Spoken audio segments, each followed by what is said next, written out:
I'm Cape Joel, and this is Comic Smack, your weekly, daily, all the time, anytime comic show where I give you your fix of everything you need to know from the world of comic books and superheroes. And on today's show, we are taking a closer look at Batman White Knight issue number 2 in a crazy Elseworld where the Joker is sane and Batman is unstable. What'll happen next? Let's hop on in together and find out. So, picking up from where the last issue left off, the Joker, now going by Jack Napier, finally found a combination of pills that worked for him. He's completely legally sane now, and acting as his own legal representative. He's basically putting the whole system of Gotham City on trial, saying he's the victim of what can really only be described as the Batman industrial complex. He says that the cops, the city, the rich, that they've all more or less railroaded him into becoming the Joker, that they needed an ultimate villain to fight so that they could justify the exorbitant amounts of government money all these different bodies took, all in the name of combating supercrime. Heck, Napier still maintains that he never actually killed anybody and that he was only a nickel and dime bank robber before he got sent into the hell house that was Arkham Asylum, finally pushing him over the edge and exasperating his mental conditions. And you know what? He wins. He gets off scot-free and gets a massive settlement, but he's not done right there. He's all about turning his life around right now, and that includes apologizing to his on-again, off-again girlfriend, Harley Quinn. He says that he's sorry for the years' worth of mental and physical abuse and that he wants to make an honest woman out of her. Only Harley's not having any of this. She loves the Joker for his psychotic nature and wants him to stop taking his pills so everything can get back to normal. Only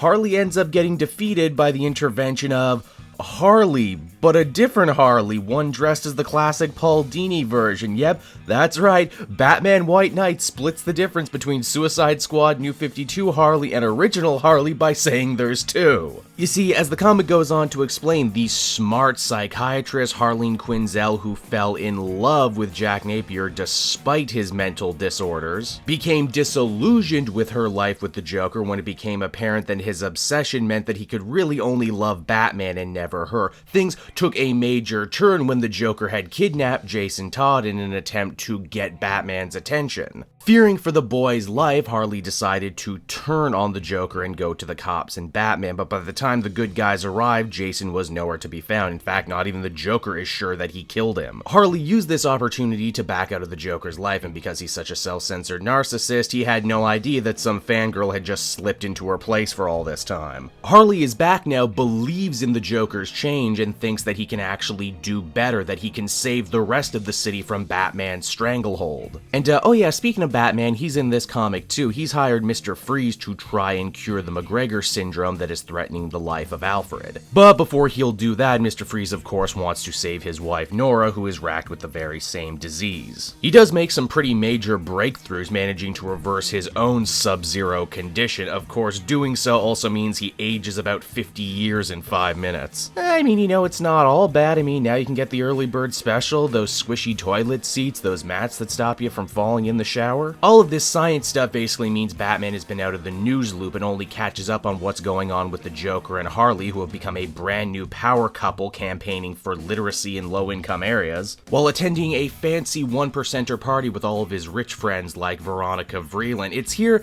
that Batman actually kind of comes to the realization that his work, his war on crime, might actually have been helping the rich get richer. And once he discovers this, he's absolutely sickened and socks one of the party guests in the mouth. So, what's next for Jack Napier and Harley Quinzel now that they've taken the city by storm and even shook Bruce Wayne himself to his very core? Well, build an army, of course. I mean, you can't enact real sweeping change without one, and luckily Gotham is just lousy with costumed bad guys who are still in Joker's Black Book. They wouldn't work for him back when he was evil, and now that he's supposedly on the side of the angels, they have even less time for him. But Joker and Harley aren't really going to give all the bad guys a choice because they've repurposed Clayface and a bunch of old Mad Hatter tech to take over their minds. And it's on that crazy cliffhanger right there the comic decides to end. So that was Batman White Knight, everybody, and if you couldn't tell, I am absolutely enamored with this story. If I had to sum it up in one word, it would be fascinating. It seems like Murphy really did do his homework and think long and hard about what would happen if a vigilante like Batman truly did exist in the real world and who could possibly get rich off such a thing. It's also pretty pretty trippy to hear all these arguments about why Batman might secretly be bad for Gotham City that fans have been talking amongst themselves forever about coming out of the mouth of the Joker. The two Harleys thing is an absolute stroke of genius in my mind. I loved that they split the difference and had it make a bunch of sense. In fact,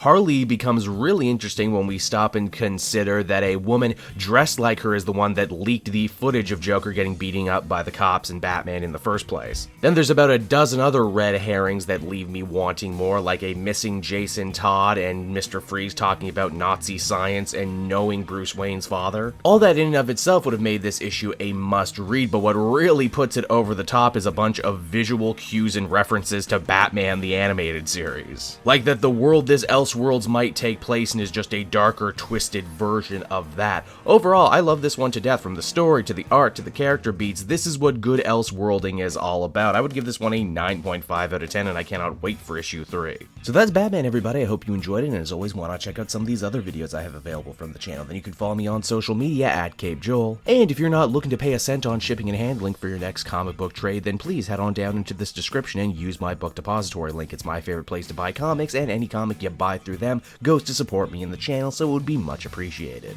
And until next time, everyone, this has been Cape Joel. Thank you so much for watching, and I'll see you all again later. Bye-bye.